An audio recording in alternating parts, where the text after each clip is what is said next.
good morning. Hi, Tony. How are you? Very good, thank you. Okay, let's talk recipes, because firstly I have to say I can't cook to save anybody's life, so I'm going to try and keep up with you. Christmas recipes, let's talk South Africa first, our own recipes. What can be easily done? For Christmas? Yes. Well, I think you can't go wrong with a traditional stew. A good old South African stew, porticos, with vegetables, carrots and potatoes, lamb or beef. Yeah. That's always a winner. Okay, so do we steer away from the usual turkey, that type of thing? I don't think that's much of a South African recipe. Yeah. A traditional South African recipe, definitely not. More Western. Fruitcake. I'm told fruitcake in my ear right now. Or trifle. Yeah. With the cream and the jelly and the custard, definitely. Okay. Yeah. What are you going to make? Well, this Christmas, I'm actually planning to make turkey, to introduce that to us. Yes, I was right. Yes. So I actually want to introduce that to us, teach people how to make turkey, and gammon is more popular.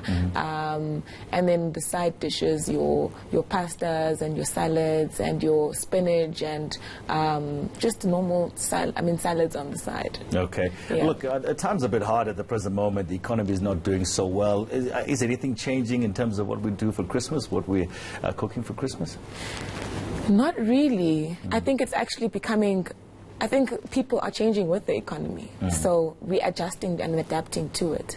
Yeah. It's not that we are now decreasing what we should be making or anything like that. Okay. We're changing with it. Okay. Do we still have that traditional? You know, we all get the families. It's either the mother cooks, and we all go and join everybody else. You think that tradition is still there? I think that's the plan. Point of view? Yeah. I think that is the plan.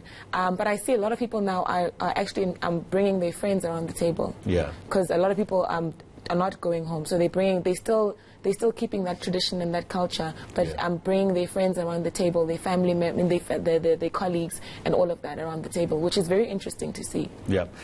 In my intro, I talked about pickled fish and lasagna as well, among just away from Christmas now. What are the top 10 dishes for South Africa? With my stats. Yeah, your stats. Huh?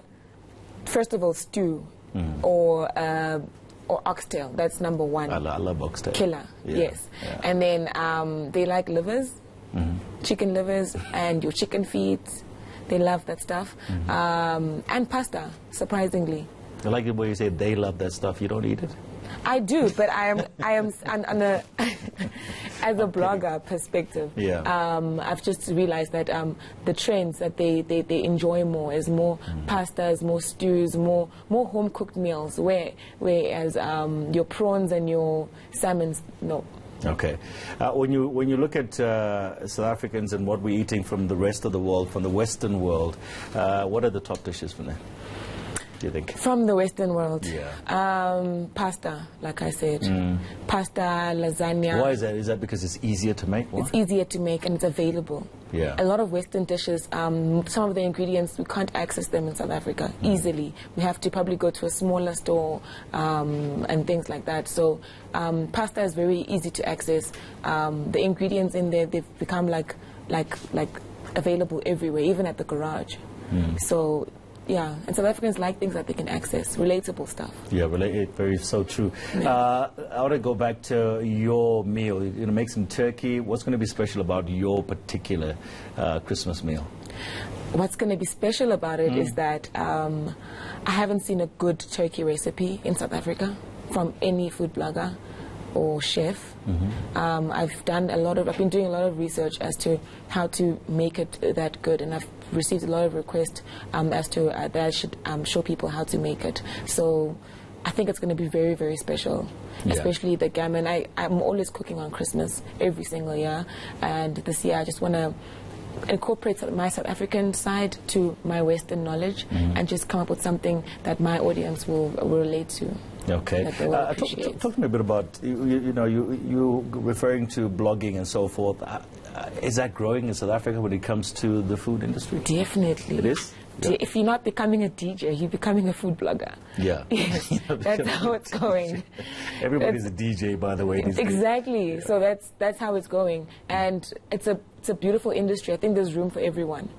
There's literally room for everyone, and everyone needs to eat. Everyone eats every day. It's something it's an activity we participate in every single day. Yeah. So there's room for everyone.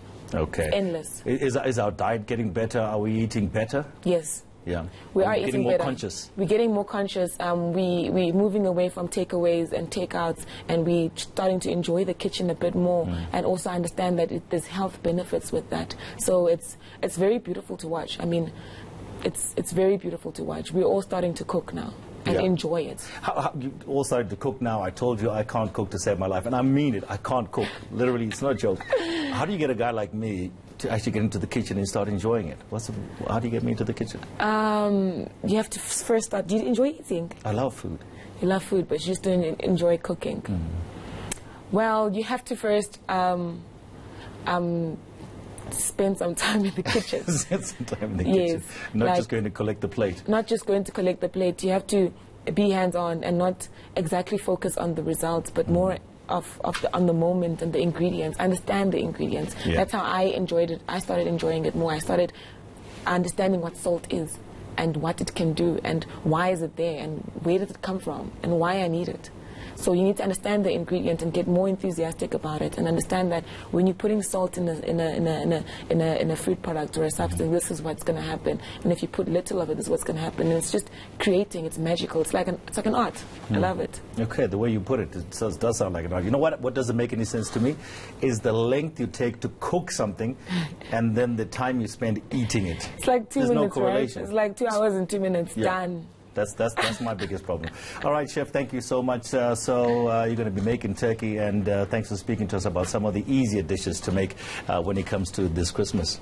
No problem. Thank you for having me. There it is.